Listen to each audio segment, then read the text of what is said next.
ಬಂಧುಗಳೇ, ಇನ್ನು ಯಾರ ಆಗಮನ ನಮ್ಮೆಲ್ಲರಲ್ಲಿ ನವಚೇತನ ಮೂಡಿಸಿದೆಯೋ, ಯಾರ ಉಪಸ್ಥಿತಿ ನವೋದಯಕ್ಕೆ ನಾಂದಿ ಹಾಡಿದೆಯೋ, ಯಾರ ನುಡಿಗಳಿಗಾಗಿ ನಾವು ಕಾಯುತ್ತಿದ್ದೇವೆಯೋ ಅವರೀಗ ಮಾತನಾಡುವ ಸುಸಮಯ ಬಂದಿದೆ. Well, ladies and gentlemen, he is an illuminati. He illuminates the mind and lives of not just Indians. He inspires not just Indians, but the entire world. He is a true world leader. So, ladies and gentlemen, put your hands together. स्वागत कीजिए भारत की माननीय प्रधानमंत्री जी श्री नरेंद्र मोदी जी.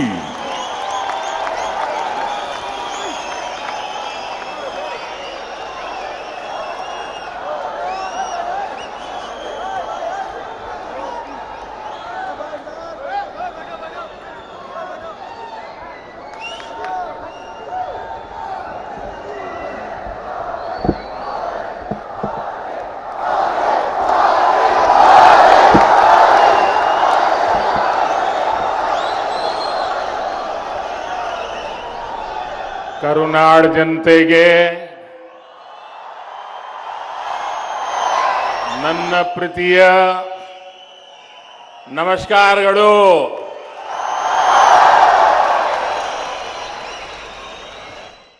ಬೆಂಗಳೂರಿನ ಮಹಾಜನತೆಗೆ ವಿಶೇಷವಾದ ನಮಸ್ಕಾರಗಳು. ಕರ್ನಾಟಕ ರಾಜ್ಯಪಥ ಪಾಲಿಗೆ ಇಂದು ಮಹತ್ವದ ದಿನವಾಗಿದೆ. ರಾಜ್ಯದಲ್ಲಿ ಹಲವಾರು ಮೂಲಭೂತ ಸೌಕರ್ಯ ಕಲ್ಪಿಸುವ ಯೋಜನೆಗಳನ್ನು ಜಾರಿಗೊಳಿಸಲು ನನಗೆ ಬಹಳ ಸಂತೋಷವಾಗುತ್ತದೆ.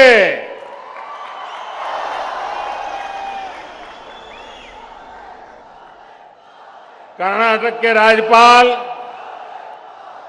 श्री थावरचंद जी गहलोत, कर्नाटक के जनप्रिय मुख्यमंत्री श्री बसवराज जी, केंद्रीय मंत्रिपरिषद के मेरे सहयोगी प्रहलाद जोशी जी, कर्नाटका सरकार के मंत्रीगण, सांसद और विधायकगण, बेंगलुरु के मेरे सभी भाई और बहनों, नमस्कार. डबल इंजन सरकार ने कर्नाटका के तेज विकास का जो भरोसा आपको दिया है, उस भरोसे के आज हम सभी एक बार फिर साक्षी बन रहे हैं. आज 27,000 करोड़ रुपए से अधिक के प्रोजेक्ट का लोकार्पण और शिलान्यास हो रहा है. ये project higher education, research, skill development, health, connectivity ऐसे कई आयामों के साथ आपकी सेवा के लिए तैयार हो रहे हैं.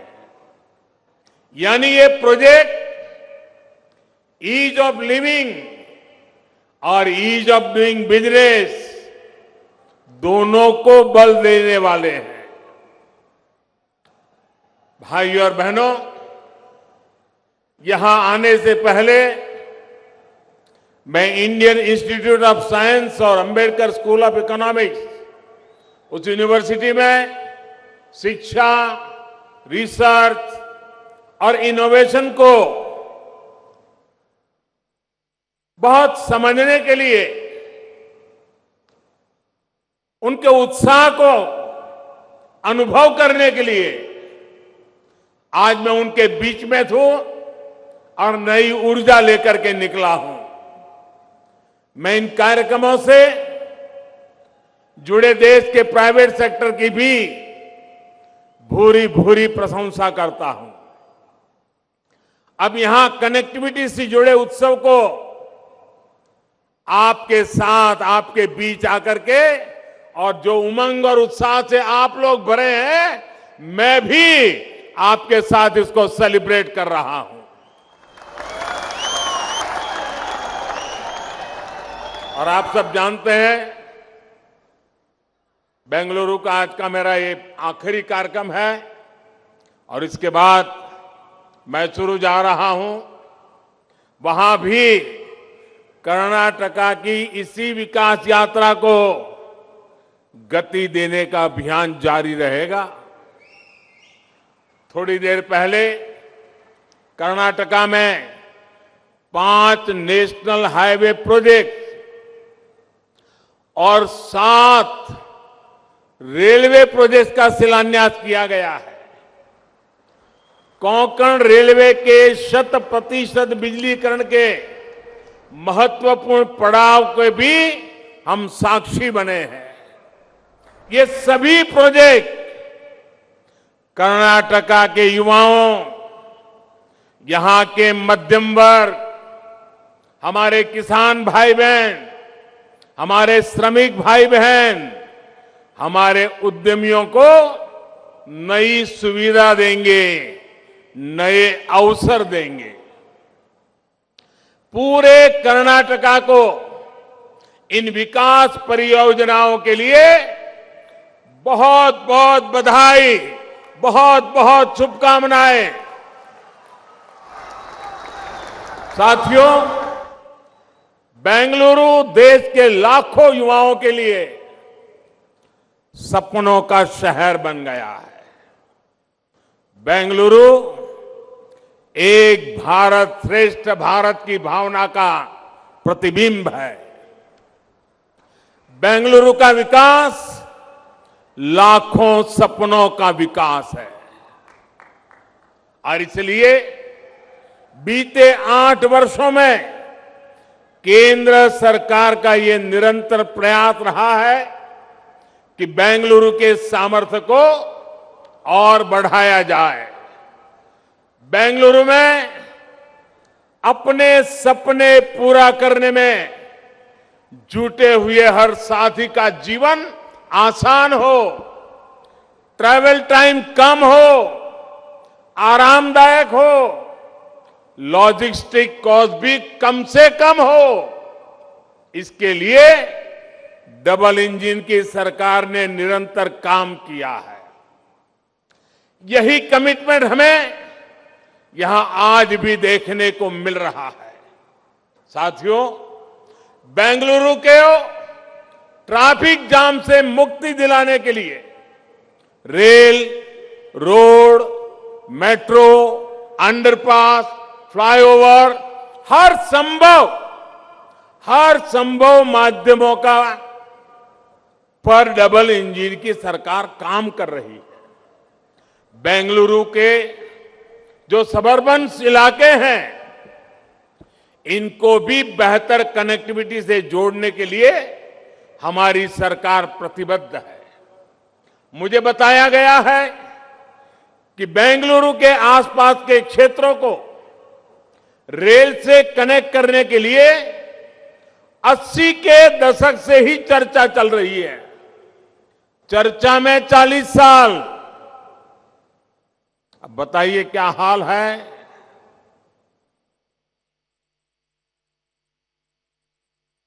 चालीस साल चर्चा में गए हैं। मैं कर्नाटका के भाइयों बहनों को विश्वास दिलाने आया हूं, इन चीजों को साकार करने में मैं 40 महीने मेहनत करके आपके सपनों को पूरा करूंगा।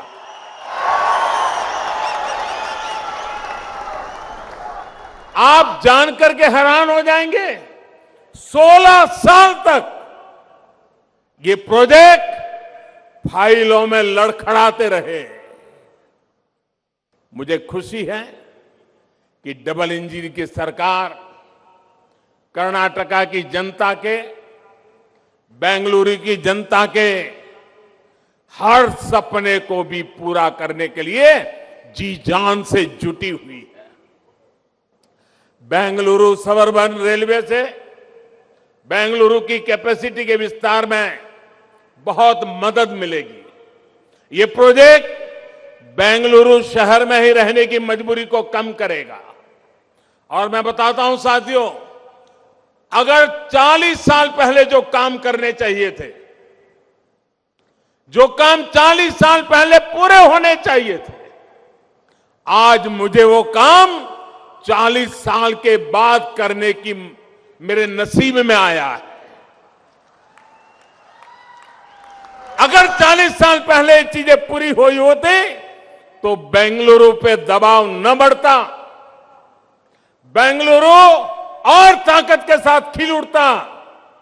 लेकिन 40 साल ये कम समय नहीं है। लेकिन साथियों, आपने मुझे मौका दिया है, मैं अब समय गंवाना नहीं चाहता हूं, पल पल आपकी सेवा के लिए खपाता रहता हूं। साथियों, आसपास के सैटेलाइट टाउनशिप, सबर्बन और ग्रामीण इलाके जब रेल आधारित रैपिड ट्रांजिट सिस्टम से कनेक्ट हो जाएंगे तो उसका मल्टीप्लायर इफेक्ट होने वाला है। सबर्बन रेलवे की तरह ही बेंगलुरु रिंग रोड भी शहर के कंजेशन को कम करेगा। ये 6 नेशनल हाईवे और 8 स्टेट हाईवे को कनेक्ट करेगा, यानी कर्नाटका के दूसरे हिस्सों में जाने वाली गाड़ियों की बहुत बड़ी संख्या को बेंगलुरु शहर में एंट्री की जरूरत ही नहीं पड़ेगी। आप भी जानते हैं कि नीलमंगला से तुमकुरू के बीच का जो ये नेशनल हाईवे है, इसके इर्द गिर्द ज्यादातर इंडस्ट्रीज है। ट्रैफिक का एक बहुत बड़ा फ्लो इस रास्ते से पर जाता है। इस हाईवे की 6 लेनिंग और तुमकुरू बाईपास से इस पूरे क्षेत्र में ट्रैवल और ट्रांसपोर्ट आसान होगा, इकोनॉमिक एक्टिविटी और बल मिलेगा। धर्मस्थला मंदिर, सूर्य मंदिर और जॉग फॉल्स जैसे आस्था और पर्यटन के अहम केंद्रों की कनेक्टिविटी को बेहतर करने के लिए जो काम हो रहा है, वो भी टूरिज्म के लिए एक नया अवसर बनकर आने वाला है।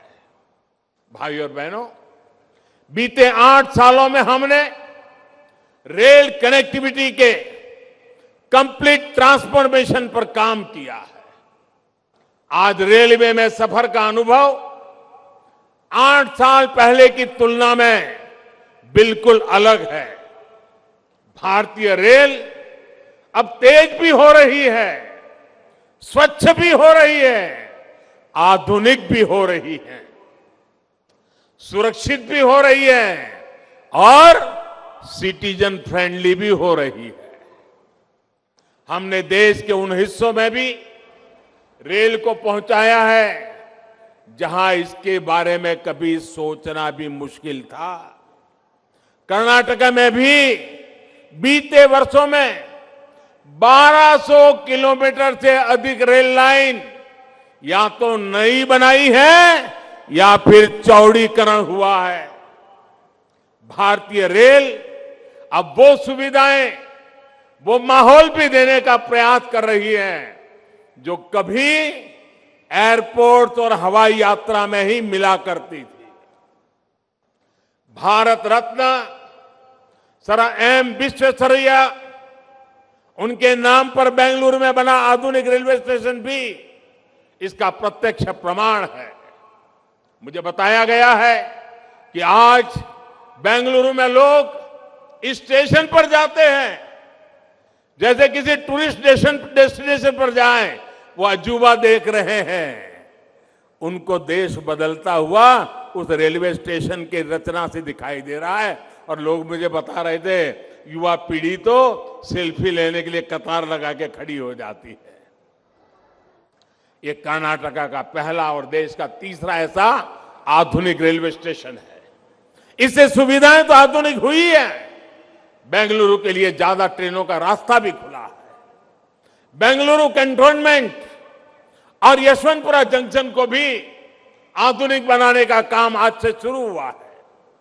साथियों, 21वीं सदी में हम सिर्फ रेल, रोड, पोर्ट, एयरपोर्ट तक सीमित नहीं रह सकते, बल्कि ट्रांसपोर्ट के ये मोड एक दूसरे से कनेक्ट भी हो, एक दूसरे को सपोर्ट भी करें, ऐसी मल्टी मॉडल कनेक्टिविटी पर ध्यान दे रहे हैं। इस मल्टी मॉडल कनेक्टिविटी को पीएम गति शक्ति नेशनल मास्टर प्लान से मदद मिल रही है। बेंगलुरु के पास बनने जा रहा मल्टी मॉडल लॉजिस्टिक पार्क इसी विजन का हिस्सा है। ये पार्क पोर्ट, एयरपोर्ट, रेलवे और रोड की सुविधाओं से कनेक्टेड होगा ताकि लास्ट माइल डिलीवरी बेहतर हो और ट्रांसपोर्टेशन की कॉस्ट कम हो। गति शक्ति की स्पिरिट से बन रहे ऐसे प्रोजेक्ट हजारों युवाओं को रोजगार भी देंगे, आत्मनिर्भर भारत के संकल्प की सिद्धि को भी गति देंगे। बहनों और भाइयों, बेंगलुरु की सक्सेस स्टोरी 21वीं सदी के भारत को आत्मनिर्भर भारत बनाने के लिए प्रेरित करती है। इस शहर ने दिखाया है कि एंटरप्रेन्योरशिप को, इनोवेशन को, प्राइवेट सेक्टर को, देश के युवाओं को असली सामर्थ्य दिखाने का अवसर देने से कितना बड़ा प्रभाव पैदा होता है। कोरोना के समय में बेंगलुरु में बैठे हमारे युवाओं ने पूरी दुनिया को संभालने में मदद की है। बेंगलुरु ने दिखा दिया है कि सरकार अगर सुविधाएं दे और नागरिक के जीवन में कम से कम दखल दे तो भारत का नौजवान क्या कुछ नहीं कर सकता है, देश को कहां से कहां पहुंचा सकता है।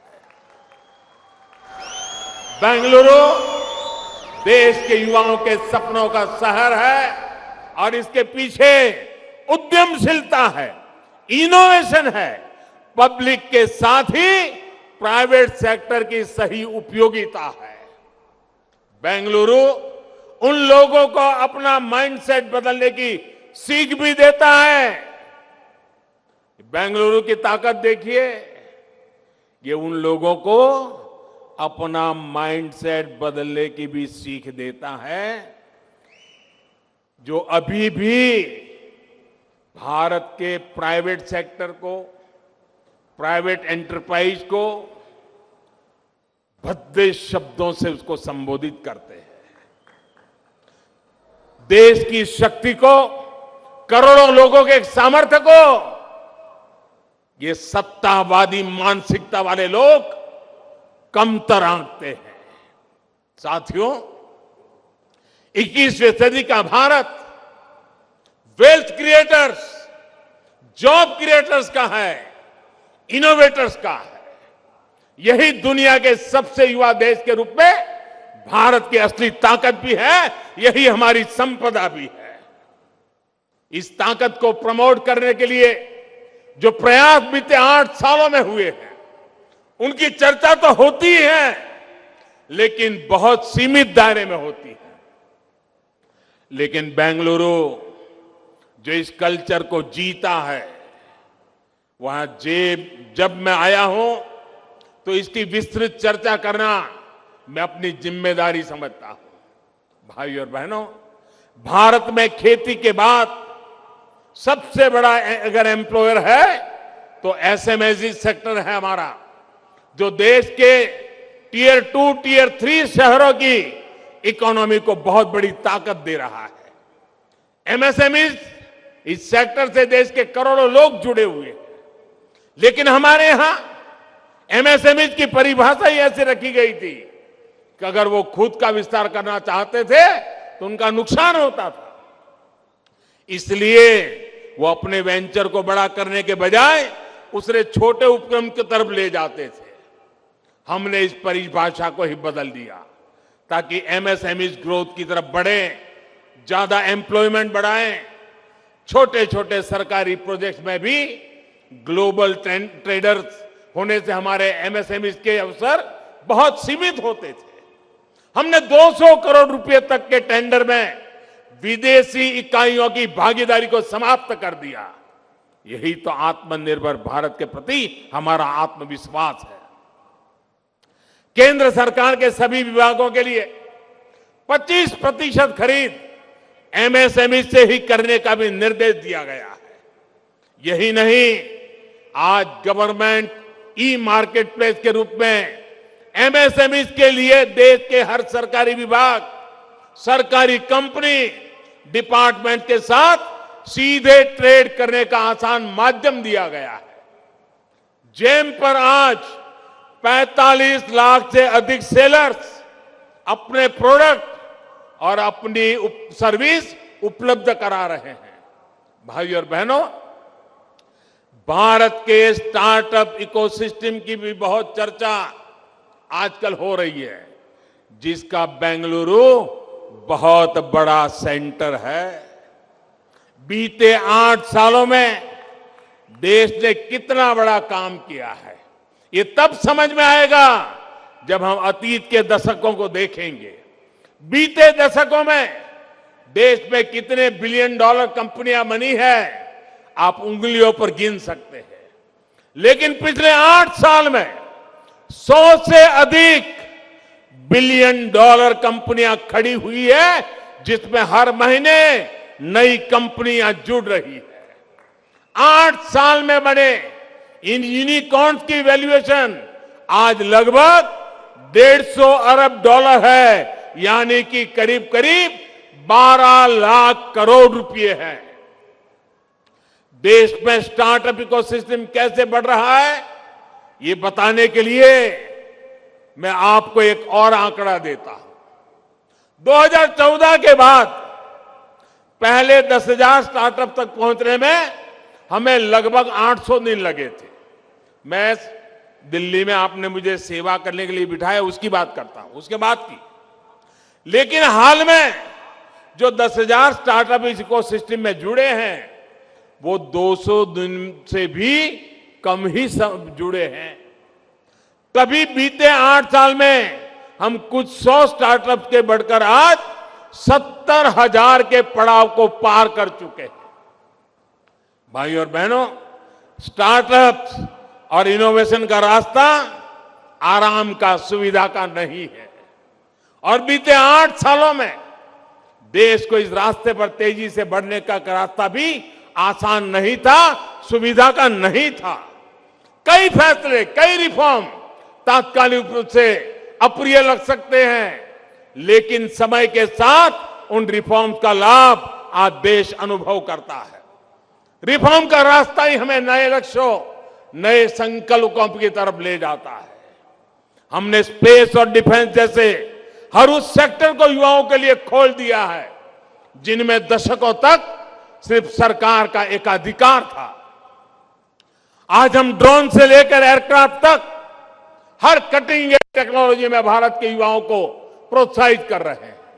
यहां देश का गौरव इसरो है, डीआरडीओ का एक आधुनिक इंफ्रास्ट्रक्चर है।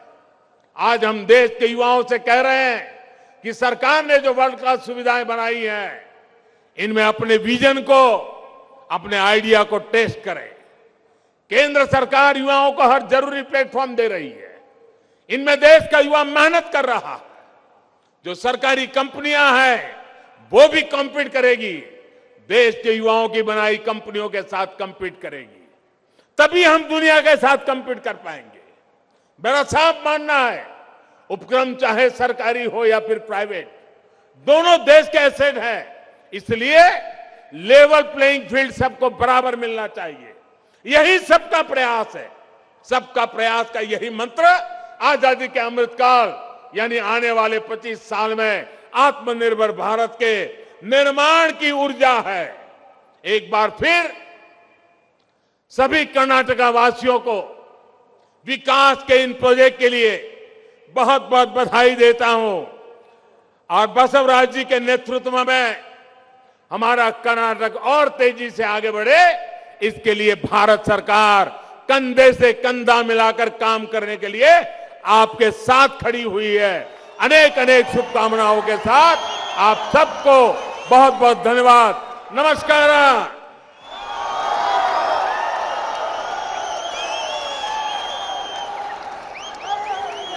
For the overall development of Karnataka, the Honorable Prime Minister has assured all of us that he is with us for the overall development of Karnataka. Let's give a round of applause and thank the Honorable Prime Minister of India, Shri Narendra Modi ji. ನಾಡಿನ ಸಮಗ್ರ ವಿಕಾಸಕ್ಕಾಗಿ ಒಟ್ಟಾಗಿ ಹೆಜ್ಜೆ ಹಾಕೋಣ ಎಂಬ ಕರೆಯನ್ನ ನೀಡಿದ್ದಾರೆ. ಬಂಧುಗಳೇ, ಗೌರವಾನ್ವಿತ ಪ್ರಧಾನಮಂತ್ರಿಗಳು ಶ್ರೀ ನರೇಂದ್ರ ಮೋದಿಜಿ ಅವರಿಗೆ ಮತ್ತು ಎಲ್ಲ ಅತಿಥಿ ಗಣ್ಯರಿಗೆ ಹೃತ್ಪೂರ್ವಕ ವಂದನೆಗಳನ್ನು ಅರ್ಪಿಸುತ್ತಿದ್ದೇವೆ.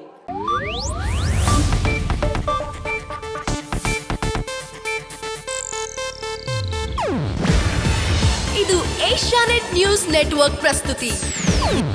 ನೀವು ನೋಡ್ತಿದ್ದೀರಾ ಏಷ್ಯಾನೆಟ್ ಸುವರ್ಣ ನ್ಯೂಸ್.